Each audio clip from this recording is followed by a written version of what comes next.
ನನ್ನೆಲ್ಲ ಕೇಳುಗರಿಗೆ ನನ್ನ ಆತ್ಮೀಯವಾದ ಸ್ವಾಗತ. ಇವತ್ತು ನಾನು ಇನ್ನೊಂದು ಸುಂದರವಾದ ಕತೆ ಜೊತೆ ಬಂದಿದ್ದೀನಿ. ಅವನೊಬ್ಬ ತುಂಬ ಬಡವ, ವಯಸ್ಸಾಗಿತ್ತು. ಆದರೆ ಮನೆಯ ಜವಾಬ್ದಾರಿಯನ್ನು ಕೂಡ ಕಡಿಮೆಯಾಗಿರಲಿಲ್ಲ. ಹೆಂಡತಿ ಸದಾ ಅನಾರೋಗ್ಯ. ಮಗಳನ್ನು ಹೇಗೋ ಮದುವೆ ಮಾಡಿ ಕೊಟ್ಟಿದ್ದ. ಆದರೆ ವಿಧಿಯ ವಕ್ರದೃಷ್ಟಿಯಿಂದ ಆಕೆ ಗಂಡರನ್ನು ಕಳೆದುಕೊಂಡು ಮತ್ತೆ ಮನೆಯಲ್ಲೇ ಬಂದು ಕೂತ್ಕೊಂಡಿದ್ಲು. ಇದ್ದೊಬ್ಬ ಮಗ ದೊಡ್ಡವನಾಗಿ ತನ್ನ ಮುಪ್ಪಿನಲ್ಲಿ ಕಾಪಾಡ್ತಾನೆ ಅಂತ ಕನಸು ಕಾಣ್ತಾ ಇದ್ದ. ಆದರೆ ಅವನಿಗೆ 18 ವರ್ಷ ಆದಾಗ ಇವನೊಂದಿಗೆ ಕಾಡಿಗೆ ಹೋದಾಗ ಹಾವು ಕಚ್ಚಿ ಪ್ರಾಣ ಕಳೆದುಕೊಂಡಿದ್ದ. ಇವನು ದುಡಿದ್ರೆ ಮಾತ್ರ ಮನೆಯಲ್ಲಿ ಅಡಿಗೆ, ಇಲ್ಲವಾದರೆ ಉಪವಾಸವೇ ಗತಿಯಾಗಿತ್ತು ಪಾಪ. ಇವನಿಗೆ ಗೊತ್ತಿರೋದು ಒಂದೇ ಕೆಲಸ, ಅದು ಕಾಡಿಗೆ ಹೋಗಿ ಮರ ಕಡಿದು ತಂದು ಕಟ್ಟಿಗೆಯನ್ನು ಮಾರೋದು. ಮಳೆ ಬರಲಿ, ಬಿಸಿಲು ಸುಡ್ತಾ ಇರಲಿ, ಈ ಕಟ್ಟಿಗೆ ಮಾರುವವನ ಕೆಲಸ ಮಾತ್ರ ತಪ್ಪಿಸುವಂತಿರಲಿಲ್ಲ. ದೇಹದಲ್ಲಿ ಶಕ್ತಿ ಕುಗ್ಗುತ್ತಿದ್ದರೂ ನಿತ್ಯದ ದೂರದ ಕಾಡಿಗೆ ಹೋಗಿ ತಲೆ ಮೇಲೆ ಭಾರವಾದ ಕಟ್ಟಿಗೆಯನ್ನು ಹೊತ್ಕೊಂಡು ತರ್ತಾ ಇದ್ದ. ಎಷ್ಟು ಭಾರವಾದ ಕಟ್ಟಿಗೆಯನ್ನು ತರ್ತಾನೋ ಅಷ್ಟು ಹೆಚ್ಚು ಸಂಪಾದನೆ ಆಗ್ತಾಯಿತ್ತು. ಹಾಗಾಗಿ ತನ್ನ ಶಕ್ತಿ ಮೀರಿ ಪ್ರಯತ್ನವನ್ನು ಮಾಡ್ತಾಯಿದ್ದ. ಹೀಗೊಂದು ದಿನ ಕಾಡಿಗೆ ಹೋದಾಗ ಮರವನ್ನು ಕಡ್ದಾಯಿತು. ಅವುಗಳನ್ನೆಲ್ಲ ಜೋಡಿಸಿ ಹಗ್ಗದಿಂದ ಕಟ್ಟ. ಹೊರೆ ತುಂಬ ದೊಡ್ಡದಾಯಿತು. ಅದನ್ನು ಎತ್ತಲಿಕ್ಕೆ ಕಷ್ಟಪಡ್ತಾ ಇದ್ದ. ಅದೇ ಸಮಯದಲ್ಲಿ ಹತ್ತಿರದಲ್ಲೇ ಒಂದು ಚೂಪಾದ ಮರದ ತುಂಡಿತ್ತು. ಅದು ಅವನ ಕಾಲಿಗೆ ಬಲವಾಗಿ ತಾಕ್ತು. ರಕ್ತ ಸುರಿಲಿಕ್ಕೆ ಆರಂಭ ಆಯಿತು. ಒದ್ದಾಡಿ ಹೋದ. ತನ್ನ ತಲೆ ಮೇಲಿದ್ದ ರುಮಾಲನ್ನು ತೆಗೆದು ಆ ಒಂದು ಗಾಯದ ಜಾಗಕ್ಕೆ ಕಟ್ಟಿದ. ಆತ್ಮಶಕ್ತಿಯೆಲ್ಲ ಕುಸಿದು ಹೋಯಿತು.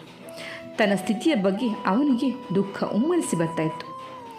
ನಂತರ ತಾನೇ ಜೋರಾಗಿ ಹೇಳ್ಕೊಂಡ, ದೇವ, ಯಮದೇವ, ಸಾಕು ಮಾಡು ಈ ಜನ್ಮವನ್ನು. ಬದುಕಿದ್ದೇನು ಪ್ರಯೋಜನ? ನೀನು ಸಾವಿನ ಒಡೆಯ. ದಯಮಾಡಿ ಬೇಗ ಬಂದು ನನ್ನನ್ನು ಕರೆದುಕೊಂಡು ಹೋಗು. ಇನ್ನಷ್ಟು ಜೀವನದಿಂದ ನನಗೆ ಮುಕ್ತಿ ನೀಡು ಅಂತ ಆಕಾಶದ ಕಡೆ ಮುಖ ಮಾಡಿ ಪ್ರಾರ್ಥನೆ ಮಾಡ್ತಾಯಿದ್ದ. ಅದೇ ವೇಳೆಗೆ ಸಾವಿನ ದೇವತೆ ಯಮರಾಜ ವಾಯುಮಾರ್ಗದಿಂದ ಆ ಕಾಡಿನ ಮೇಲೆ ಹೋಗ್ತಾ ಇದ್ದ. ಇವನ ಆರ್ತಧ್ವನಿಯನ್ನು ಕೇಳಿಸಿತು. ತಕ್ಷಣ ಕೆಳಗಿಳಿದು ಬಂದ.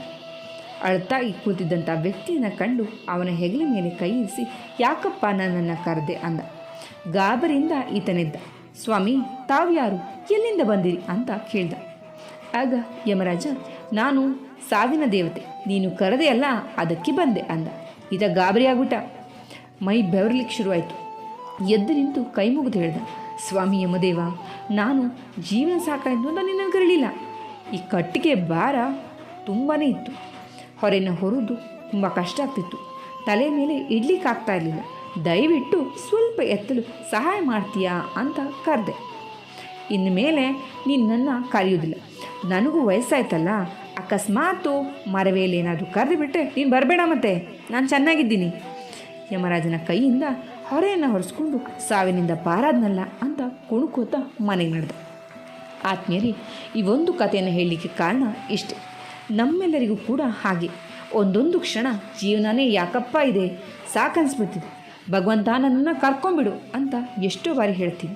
ಮರುಕ್ಷಣ ನೋಡಿದಾಗ ಮತ್ತೆ ಜೀವನದ ಬಗ್ಗೆ ಹೊಸದೊಂದು ಆಲೋಚನೆ, ಹಾಗೆ ಆಕರ್ಷಣೆ ಈ ಒಂದು ಆ ಎಲ್ಲ ಕಷ್ಟಗಳನ್ನು ಮರೆಸುತ್ತೆ. ಹಾಗಾಗಿ ಭಗವಂತ ಸಾವನ್ನು ನೀಡು ಅಂತ ಕೇಳಿಕೊಂಡಾಗ, ಮೃತ್ಯು ಹತ್ತಿರಕ್ಕೆ ಬಂದಾಗ, ಅಂದರೆ ಸಾವು ನಮ್ಮ ಹತ್ತಿರಕ್ಕೆ ಬಂದಾಗ ಅದು ನಮಗೆ ಬೇಡ ಅಂತ ಹೇಳಿ ಅನಿಸುತ್ತೆ. ಸಾವಿನಕ್ಕಿಂತ ನಮ್ಮ ಜೀವನವೇ ಎಷ್ಟೋ ವಾಸಿ ಅಂತ ಹೇಳಿ ನಮಗೆ ಅನಿಸುತ್ತೆ. ಸಾವನ್ನು ನಾವು ಬಯಸಬಾರ್ದು. ಬಂದಾಗ ಓಡಿ ಹೋಗೋ ಪ್ರಯತ್ನವನ್ನು ಕೂಡ ಮಾಡಬಾರ್ದು. ಯಾಕಂದರೆ ಅದು ಪ್ರಯತ್ನವನ್ನು ಕೂಡ ಮೀರಿತ್ತು. ಆತ್ಮೀಯರೇ, ಬಹುಶಃ ನಾನು ಹೇಳಿದ ಕತೆ ನಿಮಗೆ ಅರ್ಥ ಆಗಿದೆ, ಮೆಚ್ಚುಗೆ ಆಗಿದೆ ಅಂತ ಹೇಳಿ ಭಾವಿಸಿದ್ದೀನಿ. ಕೇಳಿದ್ದಕ್ಕೆ ಧನ್ಯವಾದ.